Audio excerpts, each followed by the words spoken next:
Hi, everyone, and welcome to our first ever men's yoga podcast. Today, with me, I have my good friend, Schann Sharma, with us. And let's just dive right into it. Schann, tell us a little bit about who you are. Okay, so it's very hard for me to really pinpoint who exactly I am because I tend to take so many different roles. Um, to start from the beginning, born and raised in Bombay, in India. I moved over to Canada when I was about 30, 31. It's about 2001 or so. And since then, I've picked up several different roles. Typically during the daytime, I've always worked in as a project manager earlier in a property management company. Now I'm into real estate during daytime, so that's my normal working time. I teach yoga and many other formats. I used to teach pre-COVID other formats too, but now I'm mostly teaching yoga in the evening times. Mhm. And in the morning times, I typically reserve for myself. So that's what I am. Nice. So, Although like a day in the life of Schann looks like what? Like, do you have any practices that you have or anything that you do throughout the day? So, contrary to most people would assume that the yoga people or the yoga teachers or people associated with yoga would have a certain routine that they have always followed and they continue to do so. In my case, I haven't done that. I sort of see how the flow goes. So sometimes I might have a certain set of routine for months together, and then I'll change it all over again. Just to give an example, I would go do Ashtanga yoga in the mornings, and then follow that up with some meditation, say about 7 a.m. So I start my practice about 6. And then after my tea and so on, get back to my normal day-to-day activities. Evening after 5, I would typically devote to teaching yoga. So this is one routine. Now, COVID had taken a whole bunch of toll on most people. So obviously, I Right. was not teaching. I was not doing any online classes. So in that time, evenings, I would typically do my writing and my reading. So that allocation was for the yoga work. So either I'm teaching or I do my newsletters or I write. Eventually, I might do podcasts and so on. Typically, mornings I reserve for myself, and daytime is activities to earn some money and living. So that's what I am. Very Right, simple. right. So a lot of it is almost like a lot of your practices seem to be like internal inspirational. You kind of just you kind of do intuitively what you feel like you need to be, that needs to be done. Exactly. That's So that's yes, cool. yeah. Yeah, that's great. um so how did yoga come into your life?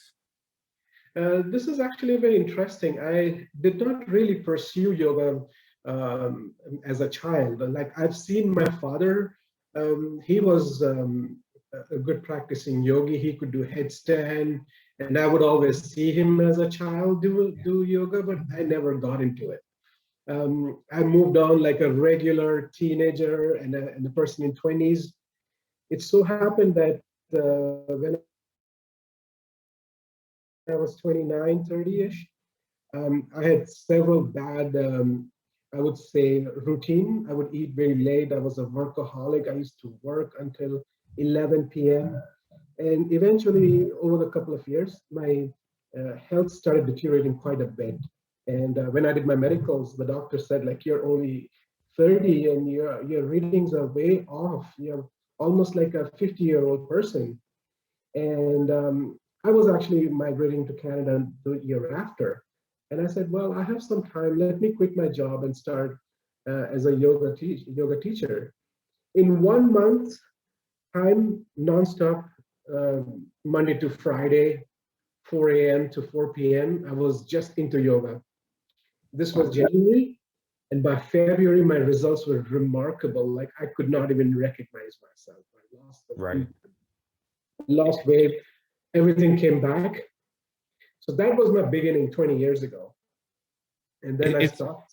it's fascinating, right? Like I went through the same thing, and I find like a lot of people that I talk to about this is it's it seems like alcohol had a big had caused a lot of trouble for people to have like a wake up call, and they found that help within yoga. And I myself went through the exact same thing where I was pretty much an alcoholic. And I mean, it's hard for me to say that, but it was like I'd get the kids to bed, and then once the kids in bed, I mean, I'd stay up and drink till late in the morning, and it was just like rinse, lather, repeat, kind of thing.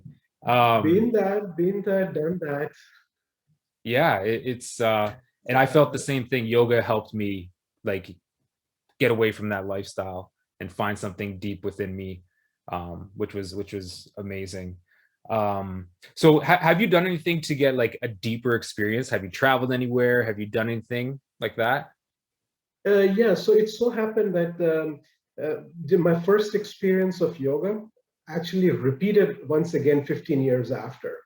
So this was very fascinating because when I came to Canada, obviously I started a new life and yoga was back on the back burner. Once I had derived the benefits, I just kind of shut it off. Mhm. I was concentrating on growing my young family. And I think about in 2013, 2014, I said, you know what? My health is again going through the same thing. Let me get back into yoga and get myself physically fit. So I joined the yoga teacher training course in the University of Guelph, keeping in mind that my intentions were physical benefit. And it was completely opposite. Right. The benefit this time was all mental benefit. There was so much of resistance for me in the beginning. Like, I'm going for my physical benefit. I want to do all kinds of things with my body, but my mind is going crazy. Like, it's like the teacher imparted only the mental training to me. And then I started teaching for over the few years, and this got so deeper and deeper that in 2018, this was actually planned from 2017 onwards that I should quit everything and travel.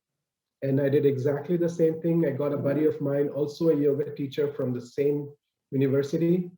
Both of us, he sold, well, he did not sell, he was renting. So he wound up his place and I quit my job and we traveled 1 year. We spent 2 months in Thailand and I was living in a couple of monasteries during that period of time. 1 month I was doing the tantric yoga, and then 10 days silent retreat, staying with the monks, begging for food, and so on. Went to China again, same thing, physical in martial arts, but ended up doing a lot of Tai Chi and Qigong, where I learned a lot of Qigong there. Awesome. Uh, then traveled to India, backpacking basically to the mountains, Rishikesh, to learn the Nada yoga, the yoga of the sound. I started learning to play music instrument there. Learned Ashtanga in southern India.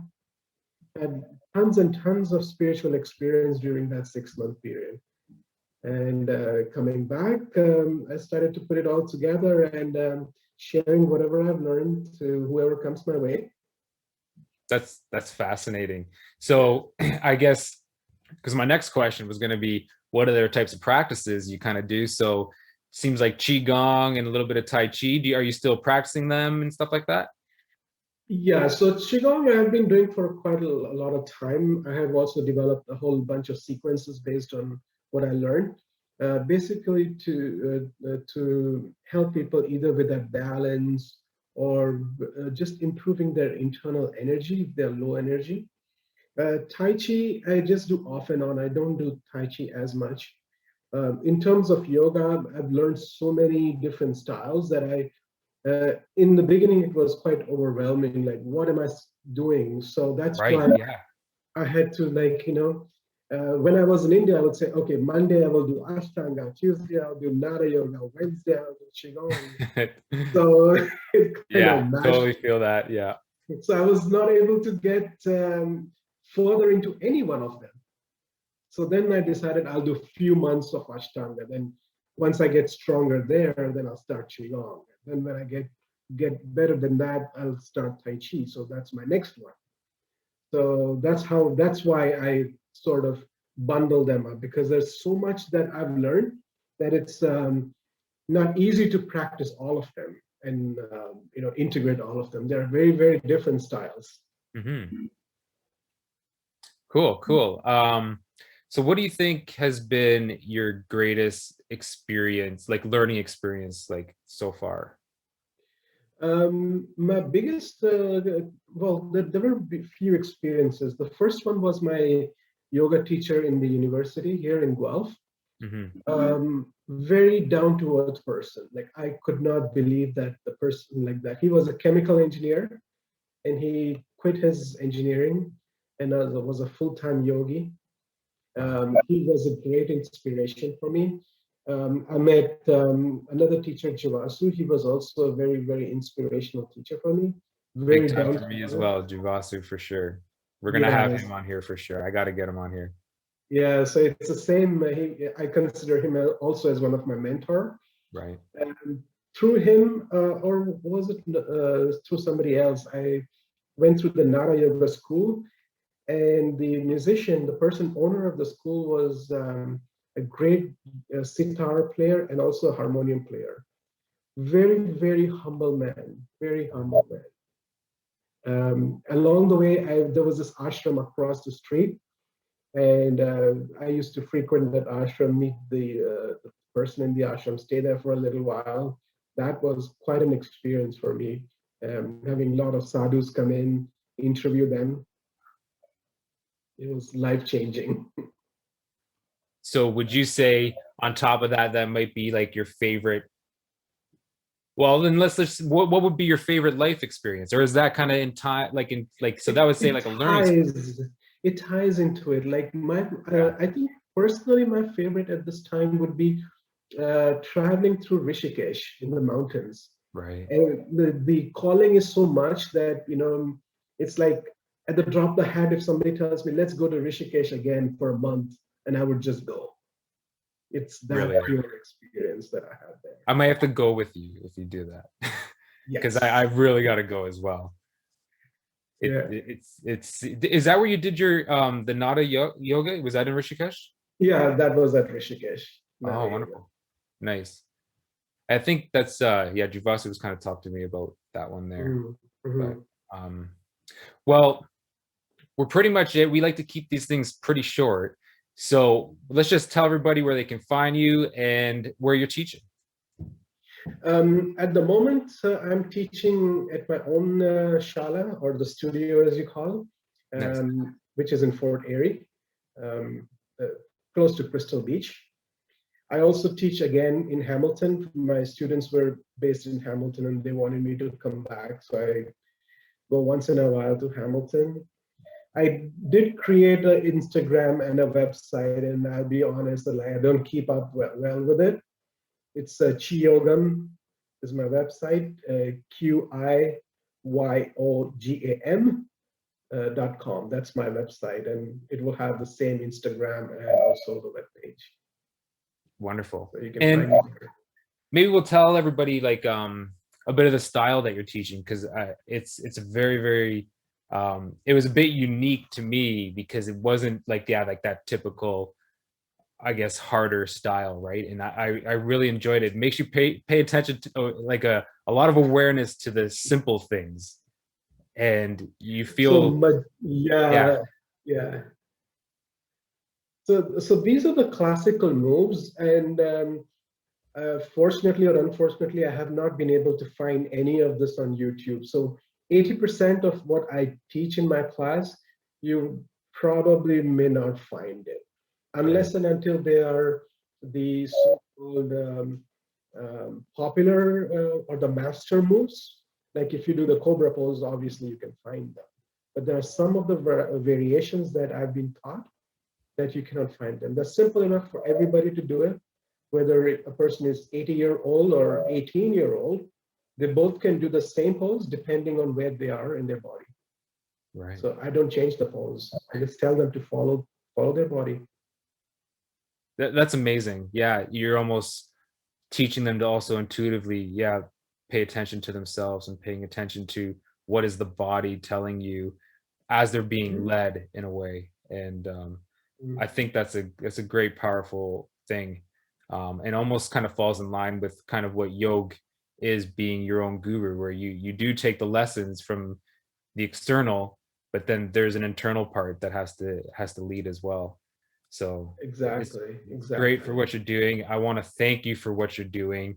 Um, You're welcome. we want to encourage men to get out there, get on the mat, find different ways to connect with yourself internally.